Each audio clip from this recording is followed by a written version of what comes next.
Hi viewers, welcome to our channel. ప్రస్తుతం మనతో పాటు దామ బాలాజీ గారు సీనియర్ జర్నలిస్ట్ ఉన్నారు. వారితో ఒకసారి మాట్లాడదాం. సార్ నమస్కారం.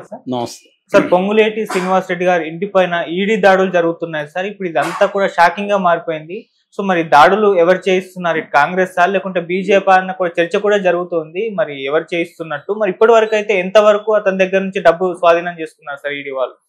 పొంగులేటి శ్రీనివాసరెడ్డి కాంగ్రెస్ ప్రభుత్వంలో revenue and housing and information and public relation రెండు శాఖల మంత్రి ఆయన.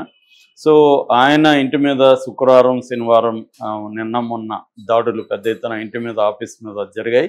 ఈ దాడులు చేసింది ఎవరు అంటే ఈడీ అని చెప్తున్నారు. ఎందుకు చేసింది, ఏం దొరికాయి వాళ్ళకి, వాళ్ళ వెర్షన్ ఏంటి, అసలు ఈ దాడులు వెనక ఎవరున్నారు, కాంగ్రెస్ పార్టీలోనే కొంతమంది నాయకులు ఉన్నారని ఒక వెర్షన్ ఉంది, లేదు నేషనల్ లెవెల్లో సెంట్రల్ బీజేపీనే దీన్ని ప్లాన్ చేసిందని ఇంకొక వెర్షన్ ఉంది. ఏంటనేది చూద్దాం.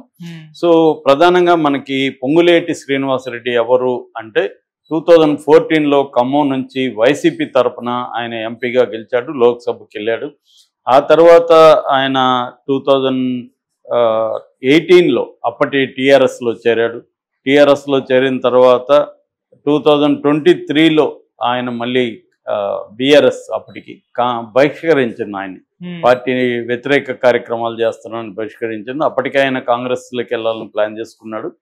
సో ఆయన 2023లో సస్పెండ్ అయినాక కాంగ్రెస్లో చేరాడు. తర్వాత మొన్న పాలేరు అసెంబ్లీ ఎన్నికల్లో పోటీ చేశాడు కాంగ్రెస్ తరఫున. 56,600 పైన మెజార్టీతో ఆయన గెలిచాడు. ఆయనకు ఒక ఇంపార్టెన్స్ అవుతుంది. బేసిక్గా ఆయన కాంట్రాక్టర్, ఆయన కొన్ని కంపెనీస్ ఉన్నాయి.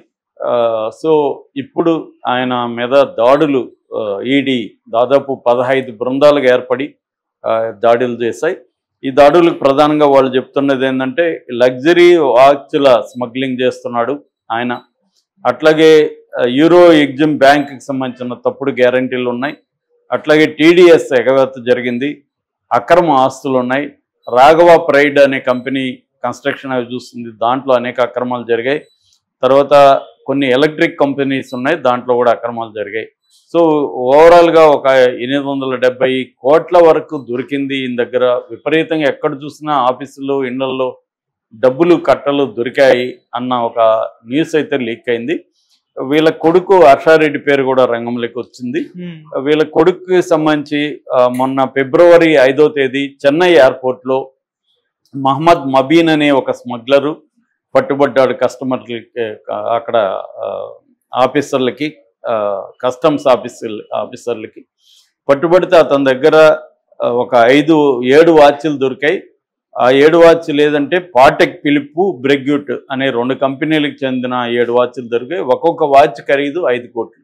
వీటిని లగ్జరీ వాచ్లు అంటారు. మనం ఆ మధ్య కూడా అంబానీ కొడుకు పెళ్ళప్పుడు కూడా 63 కోట్లు వాచ్ అనే వార్తలు వచ్చాయి.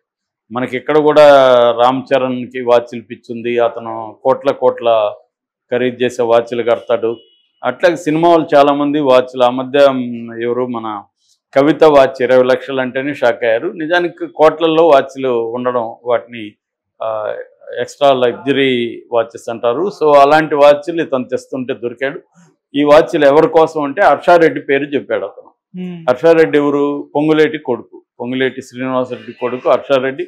హర్షారెడ్డి తనకు ఫ్రెండ్స్కి లేకపోతే ఎవరికో గిఫ్ట్లుగా ఇవ్వడానికి తెప్పిస్తున్నాడు అనేది కూడా వార్త బయటకు వచ్చింది.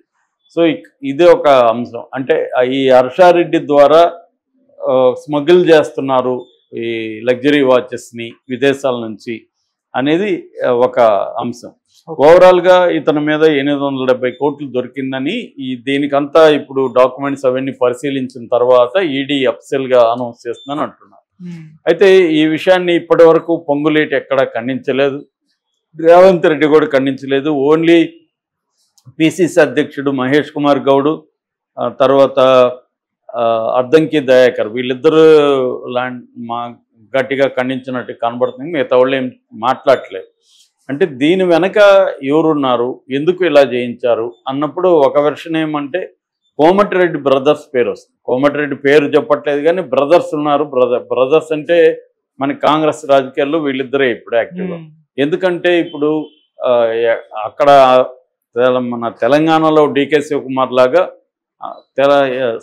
కర్ణాటకలో డీకే శివకుమార్ లాగా తెలంగాణలో పొంగులేటి అలాంటి రోల్ ప్లే చేస్తున్నాడు. ఇటు రేవంత్ రెడ్డి, బట్టి విక్రమార్క తర్వాత పొంగులేటి థర్డ్ ప్లేస్లోకి వచ్చాడు.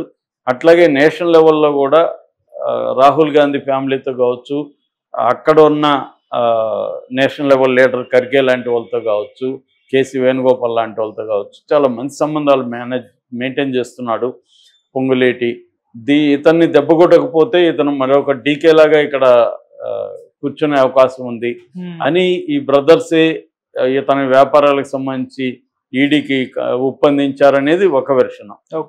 సో అంటే కాంగ్రెస్ నాయకులే ఇతన్ని కంట్రోల్ చేయడం కోసం ఇది చేశారని. రెండో వెర్షన్ ఏమో ఇప్పుడు ఎన్నికలు ఆల్రెడీ హర్యానా, జమ్మూ కాశ్మీర్లో జరుగుతున్నాయి. నెక్స్ట్ మహారాష్ట్ర, జార్ఖండ్లో ఎన్నికలు ఉన్నాయి. ఈ 4 రాష్ట్రాల ఎన్నికల్లో కాంగ్రెస్ పార్టీకి ఫండ్స్ కావాల్సి వస్తుంది. కాంగ్రెస్ పార్టీకి ఫండ్స్ ఎక్కడి నుంచి వస్తాయి? 3 రాష్ట్రాల్లో నుంచి రావాలి, హిమాచల్ ప్రదేశ్, కర్ణాటక, తెలంగాణ. సో ఈ ఫండ్ కలెక్షన్, దీనికి ఆర్గనైజేషన్ ఇదంతా అక్కడ డీకే చూస్తున్నాడు.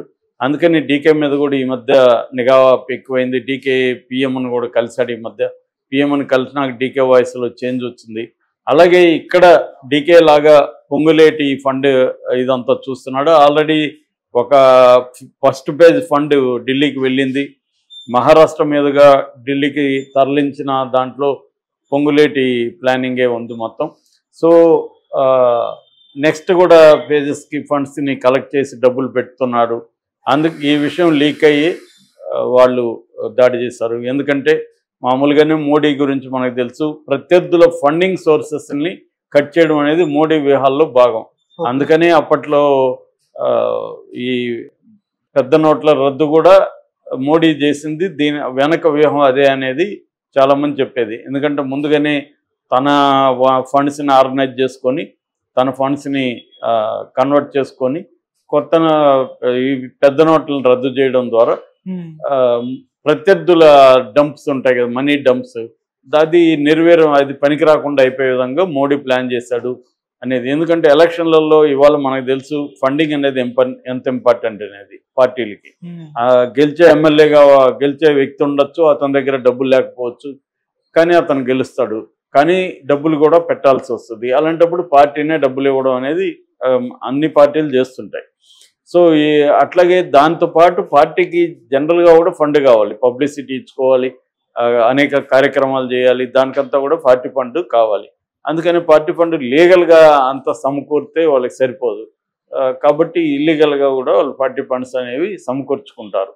సో ఈ కాంటెక్స్ట్లో ఇక్కడ ఈయన కాంగ్రెస్కి సప్లై చేస్తున్నాడు కాబట్టి తెలంగాణ, ఇటు కర్ణాటక, ఈ 2 రాష్ట్రాల నుంచి ఎక్కువ ఫండ్ వెళ్తుంది. ఎందుకంటే ఈ 2 రాష్ట్రాలు హిమాచల్ ప్రదేశ్ కంటే పెద్ద రాష్ట్రాలు కాబట్టి ఈ 2 రాష్ట్రాల నుంచి ఫండ్స్ని కట్ చేస్తే కాంగ్రెస్ ఎన్నికల విజయావకాశాలని కట్ చేయొచ్చు అనేది మోడీకి ఉన్న అండర్స్టాండింగ్. అందుకని ఎక్కడెక్కడైతే ఎవరు ఆర్గనైజ్ చేస్తున్నారు ఫండ్స్ని వాళ్ళని ఎలా కట్ చేయాలి, అందుకని ఆయన కంట్రోల్లో ఉండే ఈడీ, సిబిఐని ఎక్కువగా ఈడీ మధ్య రంగంలోకి దిగడం అంటే ఆర్థికంగా బలహీనపరచడం అనేది మోడీకి ఉన్న లక్ష్యాలలో ఒకటి, ప్రత్యర్థులను ఆర్థికంగా బలహీన. నాకు తెలిసి ఈ థియరీకే వెయిట్ ఉంది కోమటిరెడ్డి థియరీ కంటే. ఎందుకంటే ఎలక్షన్ జరుగుతున్నప్పుడు కాంగ్రెస్ ఫండ్ని కట్ చేయడం అనేది మోడీ ఎప్పటి నుంచో చేస్తాడు, ఇప్పుడు కూడా అది చేస్తున్నాడు. అందుకని మన ఎప్పుడు ఎలక్షన్లు జరిగినా ఇలాంటి వాళ్ళ మీద దాడులు అనేవి జరుగుతుంటాయి. మనం అబ్జర్వ్ చేస్తే ప్రతిసారి కూడా ప్రత్యర్థుల ఫండింగ్ సోర్సెస్ ఎవరైతే ఉంటారో, ఆర్గనైజర్స్ ఎవరైతే ఉంటారో వాళ్ళ మీద దాడులు జరుగుతాయి. ఫర్ ఎగ్జాంపుల్ తెలుగుదేశానికి సంబంధించిన నారాయణ మీద, కాలేజీల మీద జగన్ దాడులు చేయించాడు. ఎందుకు? తెలుగుదేశానికి సంబంధించి మేజర్ ఫండింగ్ అంతా ఆర్గనైజేషన్ నారాయణ చూసుకున్నాడు.